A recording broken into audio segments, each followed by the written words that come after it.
We're learning more tonight about an iron worker tragically killed in a construction accident at UC San Diego. It happened yesterday when a rebar wall came crashing down. News 8's Amanda Shotsky is live with more. Amanda. We have learned that the worker who died was 32-year-old Sergio Cruz, a single father.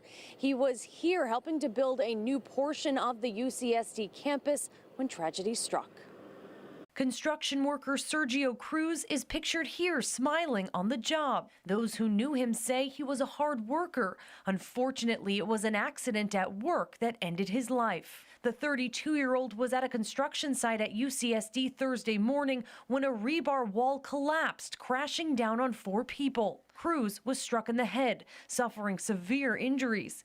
He was taken to the hospital but pronounced dead a short time later. The accident happened during the construction of a $600 million complex called North Torrey Pines Living and Learning Neighborhood. In a statement, the construction company says, "We take all matters involving the safety of our workforce, our job sites, and the public seriously. Our deepest sympathies are with the individual's friends, families, and coworkers during this incredibly difficult time." As the cause of the accident remains under investigation, Cruz's coworkers and loved ones are mourning the loss.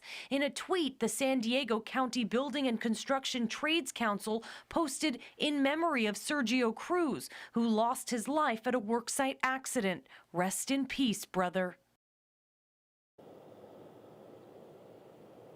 And the California Division of Occupational Safety and Health is currently investigating this case to see if any citations are warranted here. We have learned that Cruz's coworkers, they plan to meet here tomorrow morning, they say to celebrate his life. Back to you.